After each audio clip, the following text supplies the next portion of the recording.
कि after all Trump इतना गुस्सा क्यों हुए, उसका आंसर जान जाइए। और वो आंसर है जेलेंस्की और ट्रंप के बीच हुआ वो समझौता जिसमें इन्होंने यूक्रेन के मिनरल्स को 50% तक कब्जा लिया था। दिक्कत क्या हुई कि ट्रंप इस तरह से यूक्रेन के साथ आए थे कि अमेरिका आ गया है तो रूस तुम्हारे जो संसाधन हैं उन पर कंट्रोल नहीं कर पाएगा।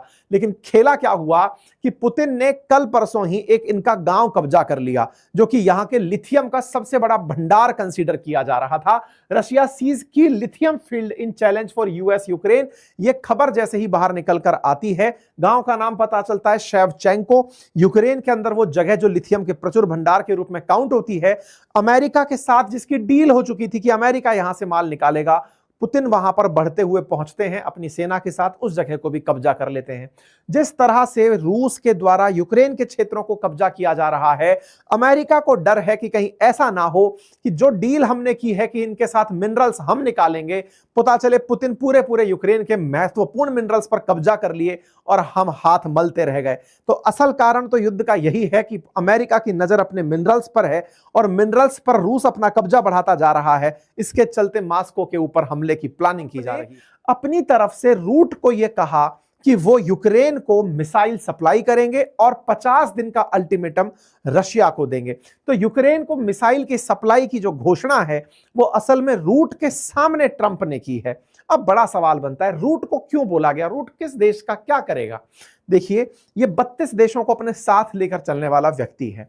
ट्रंप यहां पर एक बड़ा खेल खेल रहे हैं। उन्हें पता है कि पुतिन की धमकी क्या है। पुतिन की धमकी है जिसकी मिसाइल मैं उस पर ले जाकर उसे दाग दूंगा। ट्रंप ये बात जानते हैं। ताजा ताजा उन्होंने चाइना ताइवान में से ये पूछा था, ऑस्ट्रेलिया से, जापान से, साउथ कोरिया से, कि अगर ताइवान के साथ, चाइना के साथ ताइवान के मुद्दे पर संघर्ष हुआ तो तुम किसका साथ दोगे? तो ताइवान के विषय में ऑस्ट्रेलिया चुप पड़ गया था।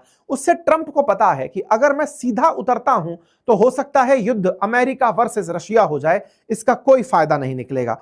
इसके लिए ट्रंप ने एक चाल चली और कहा इन्हें बुलाकर कि मैं यूक्रेन को हथियार देना चाहता हूं। इनसे पूछा, जिल्ले इलाही कितना देना चाहते हैं?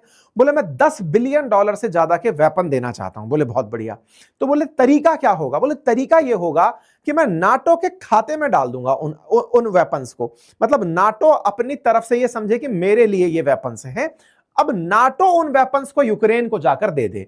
तो ऐसे में इन्होंने तरीका क्या अपनाया? वेपन तो हुए इनके, नाटो कंट्रीज में से किसी कंट्री को मान लीजिए दे दिए गए कि ये पकड़ो बेटा, तुमने अपना अपना सबका जीडीपी बढ़ा लिया है, नाटो पर बजट 5% का कर दिया है। ऐसे में उस पैसे का करोगे क्या? कुछ हथियार खरीदोगे, मुझसे हथियार खरीदो, हथियार ये बेचेंगे, उन देशों में पहुंचेगा और उन देशों पर यह ऑब्लिगेशन दिया जाएगा कि तुम यूक्रेन को वेपन दो, क्योंकि यूक्रेन अगर बचा रहेगा तो हे पोलैंड तुम भी सुरक्षित रहोगे और साथ में जितने भी बाल्टिक कंट्रीज हैं वो भी सुरक्षित बची रहेंगी। ये कहकर के ट्रंप एक तरह से नाटो का रूट अपना रहे हैं। इससे क्या होगा? इससे एक साथ ट्रंप के साथ साथ पार्टी दो बन जाएंगी। कैसे? पुतिन ने धमका क्या रखा है? पुतिन ने धमका रखा है कि यदि किसी ने भी मेरे साथ मतलब मेरे ऊपर हमला करने के लिए लॉन्ग रेंज मिसाइल यूक्रेन को दी तो मैं उसे भी पार्टी बना दूंगा। पार्टी बनाओगे कैसे? तो इन्होंने कहा मैंने तो बेच दी, मैंने तो पोलैंड को बेच दी थी, पोलैंड ने यूक्रेन पर चला दी, लेकिन असली किरदार कौन है? अमेरिका। ट्रंप ये खेला खेलने में कामयाब हो गए। इन्होंने कहा कि मैं $10 बिलियन के आसपास के वेपन देना चाहता हूं और वो वेपन भविष्य में तुम लोग यूक्रेन को दे देना और वो यूक्रेन को ये वेपन जो दिए जाएंगे ये उस पर चलाने के काम आएंगे। कौन से? Long range US missiles. इस बात की गंभीरता को आप इससे समझ लें क्योंकि मल्टीपल टाइम पुतिन ने दुनिया को इस बात पर धमकाया है कि यदि आप लोगों ने मेरे ऊपर हमला करने के लिए, इनको मतलब डिस्टेंस तक दूर करने के लिए, हमला करने के लिए वेपन दिए तो ये मुझ पर उस देश का हमला माना जाएगा और मैं उससे बदला लूंगा। रशिया वो response after Ukraine fire long range US missile बढ़िया धमका चुके हैं। रशियन ऑफिशियल से Biden decision to let Ukraine fire missile deep into Russia could lead to world war. मतलब ये बड़ी खबर थी कि अगर कोई ने मुझ पर हमला करने का प्रयास किया लॉन्ग रेंज मिसाइल से तो मैं उस देश का हमला इसे मानूंगा। पुतिन ने इसके चलते अपनी न्यूक्लियर डॉक्ट्राइन तक बदल दी थी कि मुझ पर हमला किसी तीसरे देश के चलते होगा तो मैं उसे भी पार्टी मानकर उस पर भी न्यूक्लियर बम गिरा सकता हूं। ऐसे में इन्होंने जो टैक्टिक चली है ये थोड़ा सा घुमा करके बॉल फेंकी है। इन्होंने हथियार तो देने की बात कही लेकिन किसी और के माध्यम से, लेकिन इनके पास डायरेक्ट हथियार क्या रखते हैं? टैरिफ का हथियार। तो इन्होंने टैरिफ का हथियार पुतिन के ऊपर अनाउंस मार दिया और कहा कि देखो बेटा, तुमको हमने 6 बार फोन कर लिया, फरवरी, मार्च, मई, जून, जुलाई, तुम्हें इतनी बार फोन कर लिया, लेकिन तुम हो कि हमारी किसी भी बात को सीरियसली नहीं लेते, जिसके चलते हमारी इज्जत दुनिया में कम होती जा रही है, क्योंकि तुम कुछ भी आगे नहीं बढ़ रहे हो। ऐसे में ट्रंप ने पुतिन से कहा, अगर तुम आगे नहीं बढ़ते हो तो आने वाले समय में तैयार रहो कि मैं तुम्हारे ऊपर टैरिफ लगाऊंगा। फाइनेंशियल टाइम्स ने इस खबर को ऐसे छापा कि डोनाल्ड ट्रंप ने जेलेंस्की से पूछा कि क्या वो मॉस्को पर हमला करने में सक्षम है। यह खबर जब बनती है तो यह बड़ी खबर बन जाती है कि एक तरफ तो ट्रंप पुतिन पर टैरिफ की बात कर रहे हैं, दूसरी तरफ जेलेंस्की से पूछ रहे हैं कि क्या तुम अंदर तक हथियार फेंक सकते हो। यह कैसे संभव है?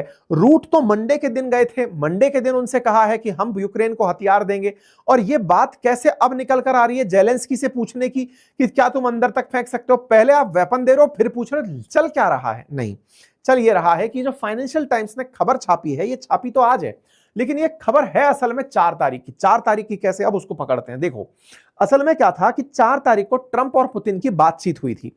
ट्रंप और पुतिन के बीच में 3 तारीख को भी बात हुई थी, लेकिन दोनों के बीच कोई सहमति नहीं बन पाई। जुलाई की बात कर रहा हूं। फिर 4 तारीख को ट्रंप ने फिर पुतिन को फोन किया, तब भी कोई बात नहीं बन पाई। इसके तुरंत बाद ट्रंप ने फोन किया जेलेंस्की को और गुस्से में उससे पूछा कि यार एक बात बताओ कि अगर मैं तुम्हें हथियार दे दूं तो तुम क्या मॉस्को पर बम फेंक सकते हो? क्योंकि यार ये आदमी सुन ही नहीं रहा है। तो ट्रंप का फ्रस्ट्रेशन था कि भाई अगर कोई भी मेरी बात नहीं सुन रहा है तो क्या हम उसको टैरिफ के साथ साथ बम से मार सकते हैं? तो ये वाली बात वहां से निकल कर आई। फाइनेंशियल टाइम्स में ये छपी जो खबर है, इसके पीछे कई सोर्सेस थे जो हर जगह अखबारों में अब ये खबर छप गई है।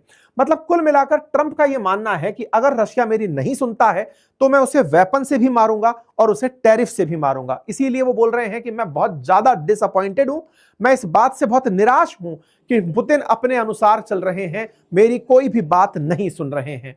आई am very much disappointed by but not done. मैं डिसअपॉइंटेड हूं लेकिन खत्म, अभी तक मैंने अपना काम नहीं किया है, मैं कुछ बड़ा करूंगा। ट्रंप ने ऐसा कहते हुए बीबीसी को आज इंटरव्यू दिया। बीबीसी का इंटरव्यू जब छपा तो उन्होंने कहा, I am not done yet, मैं डिसअपॉइंटेड हूं लेकिन मैं आगे कुछ बड़ा करने का सोच रहा हूं। 50% तक तो मैं टैक्स लगाने की सोच ही रहा हूं, टैरिफ बढ़ाने की सोच रहा हूं, लेकिन मैंने नाटो देशों से भी कहा है कि वो खर्च बढ़ाएं। और सबसे इंपॉर्टेंट बात, I think they have come to respect me and my decision making. I have got to know them over a period of years. मतलब आने वाले समय में और आने वाले समय में जितने देश हैं वो मुझे इज्जत देंगे क्योंकि मेरे डिसीजंस ही इतने अल्टीमेट हैं। इस तरह की बातें आज इन्होंने बीबीसी को इंटरव्यू देते समय ट्रंप महोदय ने अपने तारीफ में कही। ट्रंप की तारीफ में कहे गए शब्दों को पुतिन अब कैसे लेते हैं ये देखना होगा। आइए पुतिन का रिएक्शन देखते हैं। असल में पुतिन के लोगों को धमकाने का प्रयास किया गया, जस्ट लाइक ईरान।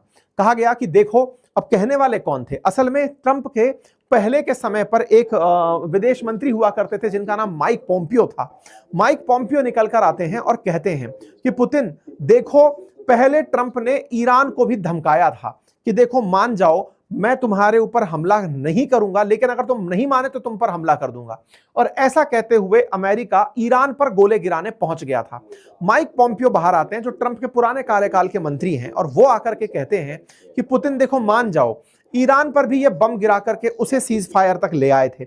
अमेरिका को इतना मत उकसाओ कि वो तुम्हारे ऊपर बम गिर दे, तुम मान जाओ। पुतिन क्या मानने वाले थे? ईरान और रूस एक जैसी स्थिति में है। तो मैं आपको क्लियर कर दूं, ईरान के ऊपर तो ये डर है कि वो न्यूक्लियर बम बना रहा है, इनके पास तो दुनिया के सबसे ज्यादा न्यूक्लियर बम हैं। दोनों की स्थितियां बहुत अलग हैं। अगर इस स्थिति को अलग समझना है तो ट्रंप के उस बयान से समझिए। जब वो भारत पाकिस्तान के बारे में जब भी बोलते हैं तो एक लाइन जरूर बोलते हैं कि 2 न्यूक्लियर वेपन संपन्न देशों के बीच मैंने झगड़ा रुकवा दिया। इसका मतलब ट्रंप ये जानते हैं कि जिसके पास न्यूक्लियर वेपन है वो अमेरिका के लिए कितना घातक हो सकता है। लेकिन फिर भी पुतिन से यह सवाल पूछा गया कि सर एक बात बताइए कि ट्रंप आपके बारे में कुछ ऐसा कह रहे हैं। तो पुतिन तो जवाब देने नहीं आए। उनके बिहाफ पर जो और लोग हैं वो धीरे धीरे बाहर आने लगे। दिमित्री मेदवेदेव का बयान आता है। ऐसे ही रूस के जो विदेश मंत्री हैं सर्गेई लेवरोव, वो इन दिनों चाइना की यात्रा पर हैं। आज हमने सेशन भी किया था ना अभी थोड़ी देर पहले अपनी पाठशाला पर, जिसमें बताया था कि जयशंकर साहब शी जिनपिंग से मिले हैं। उसी मीटिंग में जिसमें जयशंकर साहब आए वहीं पर सर्गेई लेवरोव साहब भी गए हैं। एससीओ की बैठक है, इनसे पूछा गया कि सर वो ऐसे ऐसे कह रहे हैं, तो ये कहते हैं कि ट्रंप हैं 24 घंटे, 50 दिन, 90 दिन, 100 दिन, जितने दिन की धमकी देते हैं हमें उसका कोई फर्क नहीं पड़ने वाला। हमारे साथ चाइना है, हमारे साथ दुनिया है और हमारे ऊपर टैरिफ का संघर्ष नहीं है। हम ऑलरेडी बहुत प्रिपेयर्ड हैं। 3% व्यापार करता है हमारे कुल व्यापार का अमेरिका, ऐसे में हमें कोई टेंशन नहीं है। रही बात इंडिया और चाइना की, चाइना हमारे साथ व्यापारिक अलाय रहा है। इंडिया ऑलरेडी तेल खरीदने के बारे में दुनिया को बोल चुका है कि मैं खुद के लिए थोड़ी खरीदता हूं, तुमको भी तो देता हूं, अमेरिका हो चाहे फिर यूरोप वाले हो, तो बोले हमें कोई चिंता नहीं है। तो कुल मिलाकर के ट्रंप का अब मीम बाजार तेज चल रहा है कि मीम बाजार के अंदर यहां पर जो भी चल रहा है, इस प्रकार की जो मतलब जो आजमाइश है उसमें ट्रंप कूद पड़े हैं। इसी को चिढ़ाते हुए एक और फोटो निकल कर आती है कि ब्रिक्स का एक सॉवरेन बैंक नोट निकल आया है। ये ट्रंप को चिढ़ाने का रूसी प्रयास कहा जा सकता है। फिलहाल के लिए आप यही समझ जाइए कि यदि ट्रंप ने गलती से भी मॉस्को पर हमला करने का सोचा तो पुतिन अपनी पुराने किए हुए वादे को पूरा करने उतर आएंगे।